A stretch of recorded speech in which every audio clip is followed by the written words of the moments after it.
आज के इस विस्तृत चर्चा की शुरुआत ना एक बहुत ही शक्तिशाली विरोधाभास से करते हैं। मतलब एक ऐसा कंट्रास्ट जो बिल्कुल साफ दिखाई देता है। हाँ, बिल्कुल एक ऐसा विरोधाभास जो हमें सोचने पे मजबूर कर दें। सही कहा। तो जरा एक दृश्य की कल्पना करते हैं। एक तरफ ना एक बेहद प्राचीन और भव्य मंदिर है। किसी जमाने में इसकी वास्तुकला बहुत ही शानदार रही होगी। पर आज वो कैसा दिखता है? आज वो पूरी तरह से मकड़ी के जालों और धूल में सना है, बिल्कुल अंधेरे में डूबा हुआ। उसकी सीढ़ियां जगह जगह से टूट चुकी हैं और दीवारें बिल्कुल जर्जर हो गई हैं। एक खंडर। हाँ, एकदम खंडर। अब ठीक इसी के समानांतर ना एक दूसरा दृश्य देखते हैं। एक आधुनिक अस्पताल का बिल्कुल सफेद बिस्तर। जहाँ कई तरह की मशीनें और मॉनिटर्स लगे हैं। बिल्कुल, नलियां लगी हुई हैं और बीप बीप की आवाजें आ रही हैं। जब हम इन दोनों दृश्यों को एक साथ रखकर देखते हैं ना, तो एक बहुत ही बुनियादी सवाल खड़ा होता है। और वो सवाल हमारी पूरी जीवन शैली पर चोट करता है। जबर है, या फिर इसके पीछे कोई ऐसा रहस्य है जिसे हम आज की इस तेज रफ्तार जिंदगी में कहीं बहुत पीछे छोड़ आए हैं। ये जो विरोधाभास आपने सामने रखा ना, ये वाकई बहुत सटीक है। अगर हम आज के समाज की जो एक सामान्य मानसिकता है उसको ध्यान से देखें तो एक बहुत ही अजीबोगरीब स्थिति सामने आती है। अजीबोगरीब कैसे? मतलब अक्सर ऐसा देखा गया है कि जैसे ही लोग 58 या 60 साल की उम्र पार करते हैं ना, तो वो अपने ही शरीर को एक पुरानी सराय मान लेते हैं। पुरानी सराय मतलब कोई किराए का कमरा? बिल्कुल। एक ऐसी मानसिकता बन जाती है कि बस अब तो इस ढांचे की मियाद पूरी हो गई है, इसका समय खत्म हो रहा है। अरे बाप रे, ये तो बहुत ही निराशाजनक सोच है ना? और यहीं से जन्म होता है एक लापरवाह मालिक वाले रवैये का। लापरवाह मालिक?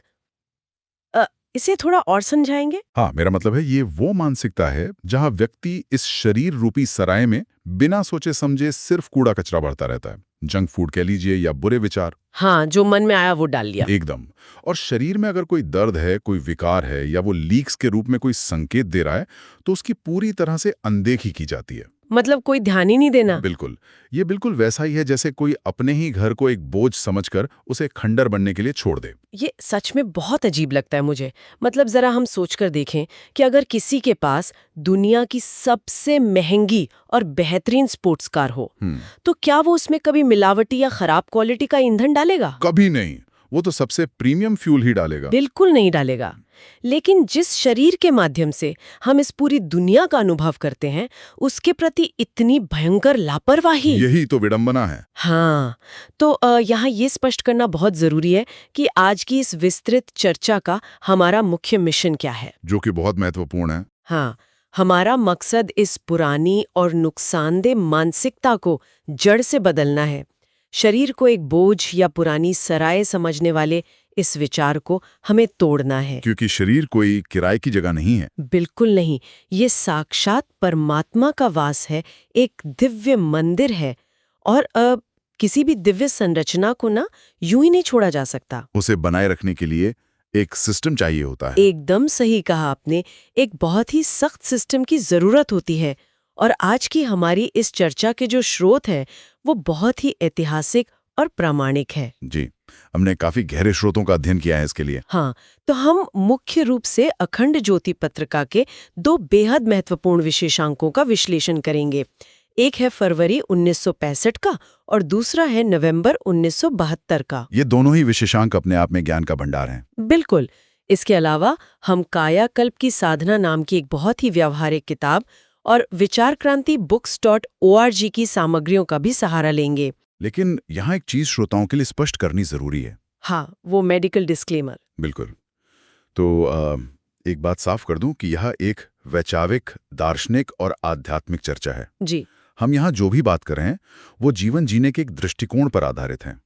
इसे किसी भी तरह का सीधा डॉक्टरी या चिकित्सा परामर्श न माना जाए। ये स्पष्टीकरण बहुत जरूरी था। और जो बात इस चर्चा को सबसे ज्यादा प्रासंगिक बनाती है ना, जी, वो ये है कि हमारे स्रोत सिर्फ हवाई बातें नहीं करते। हाँ, उनमें बहुत गहराई है। बिल्कुल, वे जीवन जीने के एक पूरी तरह से नए और व्यावहारिक तरीके को सामने रखते हैं। जब हम इस विचार को स्वीकार कर लेते हैं कि इस शरीर में साक्षात देवता का वास है, तो स्थिति बिल्कुल बदल जाती है। मतलब हमारा नजरिया ही बदल जाता है। एकदम। अगर किसी जगह पर किसी दैवीय शक्ति का निवास है तो फिर उसके रखरखाव, उसकी पवित्रता और उसकी ऊर्जा को बचाए रखना कोई विकल्प नहीं रह जाता। वो एक प्राथमिक जिम्मेदारी बन जाती है फिर तो। नहीं कर सकते कि वहां की ऊर्जा आपको शांति देगी। एकदम सही बात है। और इसी रख रखाव, इसी सिस्टम को समझाने के लिए ना हमारे स्रोत एक बहुत ही शानदार रूपक देते हैं। मास्टर दीनानाथ का रूपक? हाँ, मास्टर दीनानाथ। ये नाम सुनते ही एक तस्वीर सी बन जाती है दिमाग में। बिल्कुल। और ये कोई साधारण इंसान नहीं है, बल्कि ये एक दिव्य वास्तुकार या कहें एक मास्टर आर्किटेक्ट का प्रतीक है। हाँ, अगर हम इनकी दिनचर्या की कल्पना करें तो वो रोजाना अपने शरीर रूपी दीपक को बहुत ही प्यार और अनुशासन के साथ साफ करते हैं। एक बहुत ही कड़े आदर्श का पालन करते हैं वो। यहाँ ना एक दृश्य की कल्पना करना बहुत ही रोमांचक हो जाता है। मान लीजिए कि हम एक माइक्रोस्कोप से शरीर के बिल्कुल अंदर झांक रहे हैं। जी। हम देखते हैं कि शरीर के अंदर मौजूद अरबों कोशिकाएं किसी छोटे छोटे तारों की तरह टिमटिमा रही हैं। एक पूरा ब्रह्मांड रोशन है अंदर। बिल्कुल, तारों की तरह चमक रही हैं। तो मास्टर दीनानाथ जब बाहर से अपना वो दीपक साफ करते हैं ना, तो असल में वो अंदर की उन अरबों कोशिकाओं को रोशन करने और उन्हें उनकी पूरी क्षमता पर काम करने देने का ही एक सिस्टम चला रहे होते हैं। मास्टर दीनानाथ का ये रूपक हमें ये सिखाता है कि अनुशासन कोई सजा नहीं है, बल्कि ये एक तरह की पूजा है। पूजा है, क्या बात है। और इस बात को बल देने के लिए अखंड ज्योति के फरवरी 1965 के अंक में एक बहुत ही स्पष्ट और सख्त बात लिखी गई है। वो क्या है? वहां सीधा लिखा है कि ये शरीर ईश्वर का मंदिर है, इसकी उपेक्षा करना ईश्वर का अपमान है। बाप रे, सीधा ईश्वर का अपमान। जी हाँ, और आगे लिखा है कि संयम और शुद्धि इसकी वास्तविक अर्चना है। मतलब सिर्फ हाथ जोड़ लेना अर्चना नहीं है। बिल्कुल नहीं। अगर हम इन पंक्तियों के पीछे के मनोविज्ञान को समझें तो ये बात साफ हो जाती है कि ये कोई साधारण सलाह नहीं है। शरीर की अनदेखी करने को सीधे तौर पर ईश्वर के अपमान के बराबर खड़ा कर दिया गया है। और यहीं पर ना सबसे बड़ा सवाल खड़ा होता है। मतलब इंसान की ये विडंबना देखिए कि पत्थर से बने मंदिरों या किसी भी तीर्थ स्थान में अगर धूल का एक कण भी दिख जाए तो लोग उसे तुरंत साफ करते हैं। एकदम पोछा लगाएंगे, धोएंगे। हाँ, वहां की पवित्रता को बनाए रखने के लिए लाखों रुपए और बेशुमार समय खर्च किया जाता है। लेकिन ये जो जीवंत मंदिर है, जिसमें लगातार सांसें चल रही हैं, जिसमें चेतना का प्रवाह हो रहा है, बिल्कुल, जो हर पल हमारे साथ है, उसे इतनी आसानी से कूड़ेदान क्यों बना दिया जाता है? ये तो वो मानसिकता जो हमें बदलनी है। ये विरोधाभास समझ से परे है कि पत्थर की मूर्ति को तो रोज नहलाया जाएगा, लेकिन इस चलते फिरते मंदिर में कुछ भी अनशन डाल दिया जाएगा। इस सवाल का जवाब उस सिस्टम में छुपा है जिसका जिक्र हमने शुरू में किया था, मेंटेनेंस सिस्टम। हाँ, देखिए, पत्थर के मंदिर को तो आप पानी और कपड़े से साफ कर सकते हैं, लेकिन इस जीवंत मंदिर का जो मेंटेनेंस सिस्टम है वो बिल्कुल अलग और थोड़ा जटिल है। मतलब सिर्फ साबुन से नहाना काफी नहीं है? बिल्कुल नहीं। इसकी असली सफाई सिर्फ सुबह उठकर नहा लेने या अच्छे कपड़े पहनने लेने से नहीं होती। इसका असली सिस्टम है विचारों और आहार की पूर्ण शुद्धि।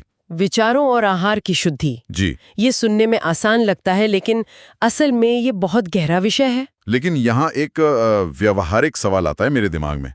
चलिए, हमने मान लिया कि शरीर एक मंदिर है। मान लिया।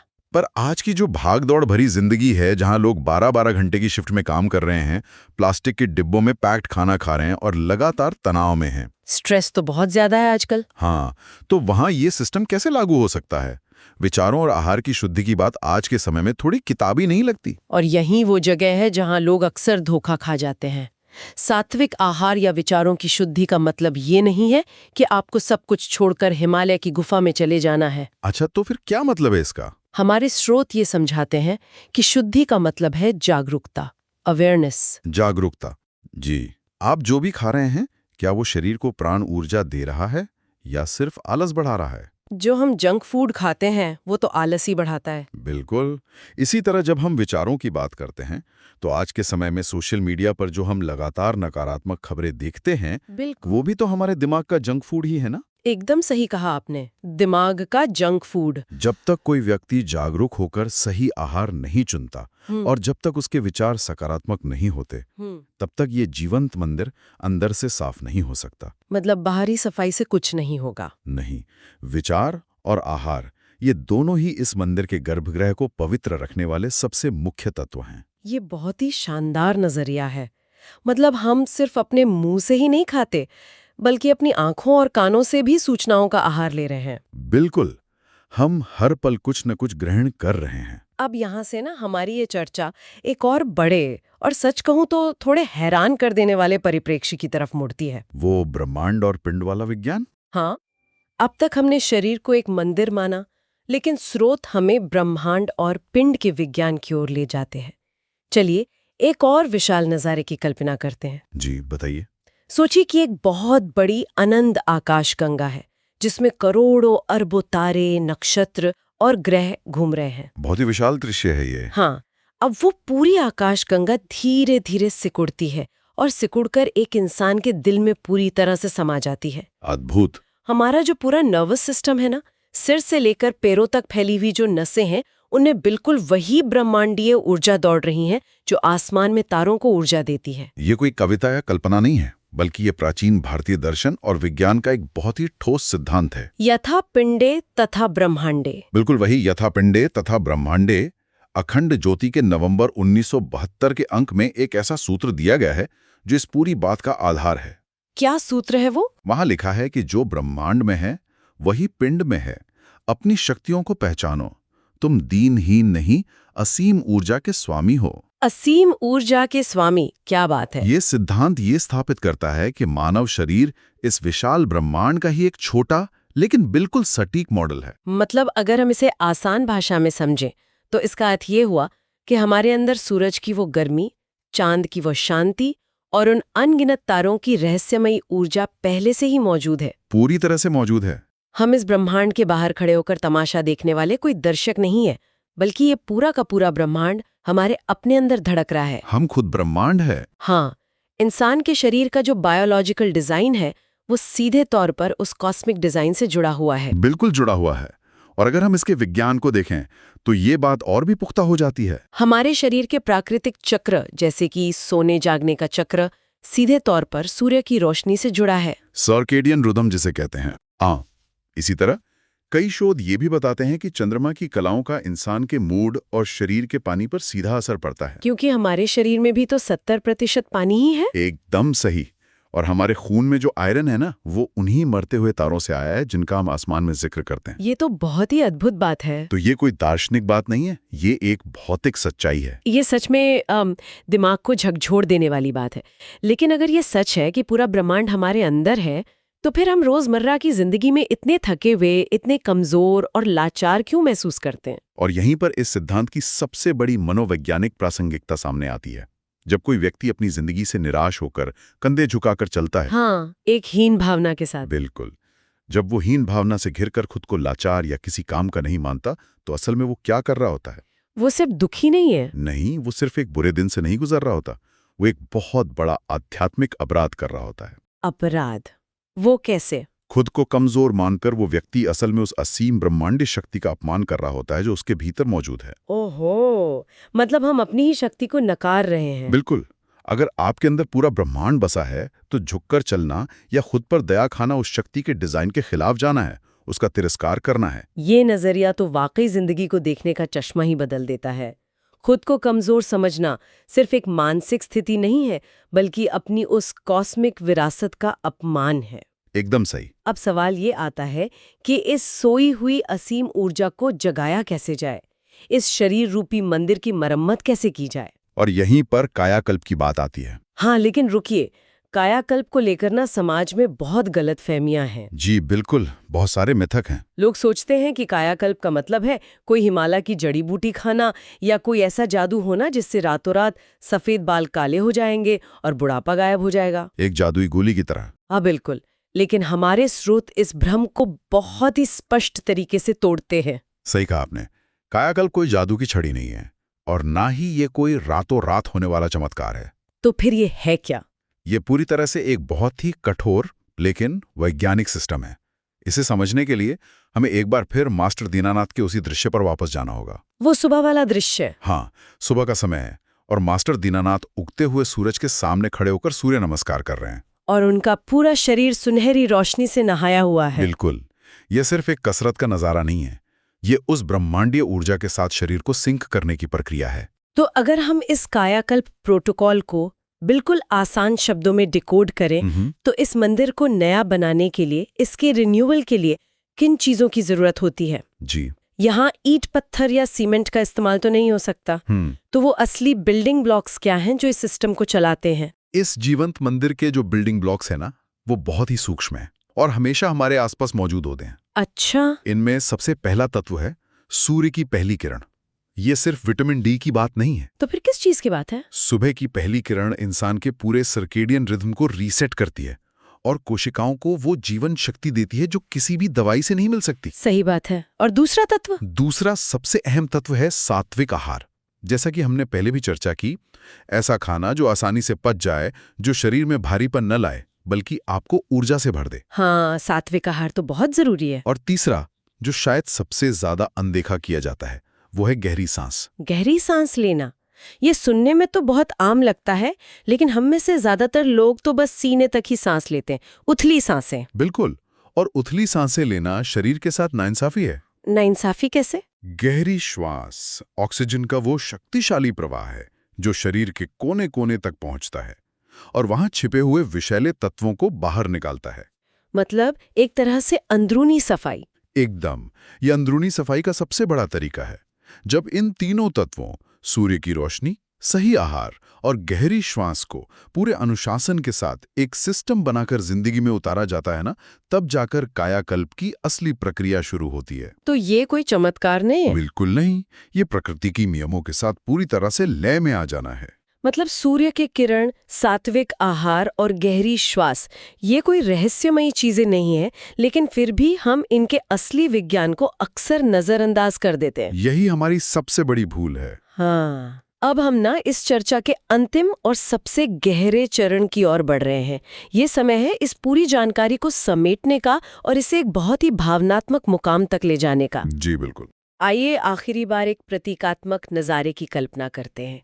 सोचिए कि कोई व्यक्ति खड़ा है और उसके हाथ में एक बहुत ही भारी मैला कुचैला थैला है, एक बोझ की तरह। हाँ, उस थैले पर बड़े बड़े अक्षरों में लिखा है लापरवाही और आत्मदया, निग्लेक्ट और सेल्फ पिटी। बहुत ही शक्तिशाली छवि है ये। वो इंसान अब एक पक्का इरादा करता है, आगे बढ़ता है और उस भारी थैले को सामने जल रही एक पवित्र अग्नि में हमेशा के लिए भस्म कर देता है। ये दृश्य वाकई एक बहुत ही गहरा प्रभाव छोड़ता है। ये उस संकल्प, उस कमिटमेंट का प्रतीक है जिसकी आज हर उस इंसान को जरूरत है जो इस चर्चा को सुन रहा है। एकदम सही। ये सारी जानकारी, ये पूरा विज्ञान सिर्फ कोई दिमागी कसरत नहीं है। इसका असली फायदा तभी है जब इसे व्यवहार में लाया जाए, आचरण में उतारा जाए। जी, आज ये तय करने का समय है कि शरीर को कोई किराए की सराय नहीं माना जाएगा। इसे एक दिव्य मंदिर की तरह इज्जत दी जाएगी और इसका ध्यान रखा जाएगा। बिल्कुल। और इसका ध्यान इस तरह रखा जाएगा कि इसके भीतर बैठा हुआ वो देवता हमेशा खुश रहे। और यकीन मानिए, जब भीतर का देवता प्रसन्न होता है ना, तो बाहर की जिंदगी के हर मोर्चे पर दिव्यता और सफलता अपने आप झलकने लगती है। एकदम सही बात है। आज की इस पूरी चर्चा को समेटते हुए मेरे मन में एक बिल्कुल नया और हैरान करने वाला विचार आ रहा है। वो क्या है? एक ऐसा सवाल जो शायद इस चर्चा के बाद भी बहुत देर तक सोचने पर मजबूर कर दे। देखिए, आज हमने ये समझा कि ब्रह्मांड और मानव शरीर दोनों एक ही डिजाइन पर काम करते हैं। यथा पिंडे तथा ब्रह्मांडे। हाँ, पूरे ब्रह्मांड की ऊर्जा इंसान के अंदर मौजूद है। तो क्या इसका ये मतलब नहीं निकलता कि आज इंसान जो अरबों खरबों रुपए खर्च करके मंगल ग्रह पर या दूसरे तारों पर ब्रह्मांड के रहस्य खोजने के लिए स्पेसशिप भेज रहा है, जो कि हम लगातार कर रहे हैं, हाँ, वो शायद गलत दिशा में देख रहा है। अगर हम बाहर दूरबीन लगाकर भगवान या ब्रह्मांड के राज ढूंढ रहे हैं, जबकि ठीक वही रहस्य, वही कॉस्मिक कोड हमारे अपने ही डीएनए और हमारी ही कोशिकाओं के अंदर छिपा बैठा है। बहुत ही गहरा विचार है। तो क्या हम ब्रह्मांड को बाहर खोजने की कोशिश में अपने भीतर मौजूद ब्रह्मांड को लगातार नजरअंदाज नहीं कर रहे हैं? क्या अंतरिक्ष की यात्रा से ज्यादा जरूरी अपने ही शरीर रूपी ब्रह्मांड की यात्रा नहीं होनी चाहिए? मतलब क्या इंसान की स्वयं की हीलिंग वास्तव में एक ब्रह्मांडीय हीलिंग का ही अंश नहीं है? ये एक बहुत ही विचार करने लायक पहलू है। अगर बाहर जो कुछ भी है वो सब हमारे ही भीतर मौजूद है, तो शायद ब्रह्मांड के सबसे बड़े रहस्य किसी दूसरे ग्रह पर नहीं, बल्कि हमारी अपनी ही सांसों और हमारे ही नर्वस सिस्टम के अंदर इंतजार कर रहे हैं। और यही वो विचार है जिसके साथ हम आज की इस विस्तृत चर्चा को यहीं विराम देते हैं। जी। एक बात बिल्कुल साफ हो चुकी है कि मानव शरीर कोई पुराना किराए का घर नहीं है, ये एक साक्षात दिव्य मंदिर है और इसके अंदर पूरा ब्रह्मांड धड़क रहा है। बिल्कुल धड़क रहा है। तो याद रखिए, इस दिव्य मंदिर की रक्षा के लिए और इस असीम ऊर्जा को जगाने के लिए अब कोई भी बहाना नहीं चलेगा। कोई बहाना नहीं। इस बात को अपनी जिंदगी का मूल मंत्र बना लीजिए। बहाने नहीं, सिस्टम बनाओ। जय हिंद।